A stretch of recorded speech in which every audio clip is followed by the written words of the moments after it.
Brought to you by NBC bearing, भारताची पहिली bearing उत्पादक।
तानाजी नवनाथ चोबे, कांदलगाव, तालुका परांडा, जिल्हा उस्मानाबाद।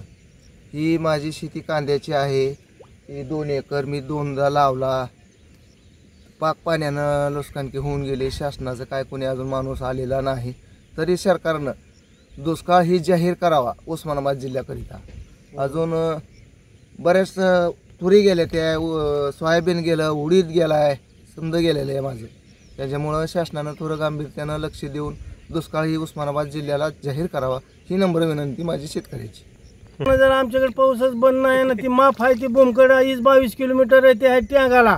आमची इथं निक्षे सगळं पाणी, सगळी तुरी गेल्या, सोयाबीन गेलं, सगळंच गेलं, उडीद काय राहिलेलं ना आमच्यात। काय नेमकी मागणी काय आमची? आम्हाला ते शासनानं काहीतरी त्याचं द्यावं ना, काहीतरी चौकशी करून भरपाई। ही मरायची बरेली आता, लेकरांनी खायला घालायला काय नाही। कांदा किती एकर होता? 2 एकर कांदा आहे माझा। खर्च किती आला? खर्च जवळ 1 लाख 1.25 लाख रुपये झाला। त्याला 2दा पेरला होता मुडू, तरी बी ते अजून सगळं ही झालंय। माझं नाव महेश खंडेराव अंधारे, राहणार कांदलगाव, तालुका परांडा, जिल्हा धाराशिव। आज आमच्या गावामध्ये 2 महिने झालं पाऊस मुसळधार पडत आहे। सर्व पिके, कांदा, तूर, उडीद, मूग, सोयाबीन सर्व प्रमाणात नुकसान झालेले आहेत।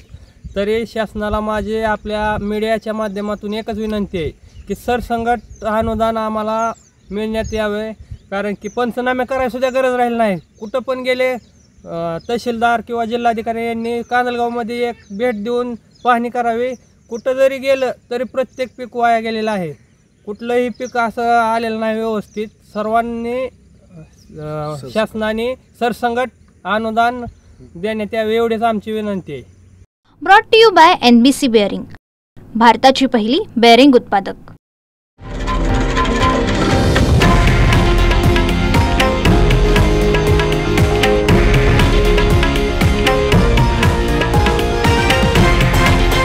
हे आहे देशातील नंबर 1 न्यूज नेटवर्क आणि आपण पाहत आहात TV9 मराठी, एकमेव।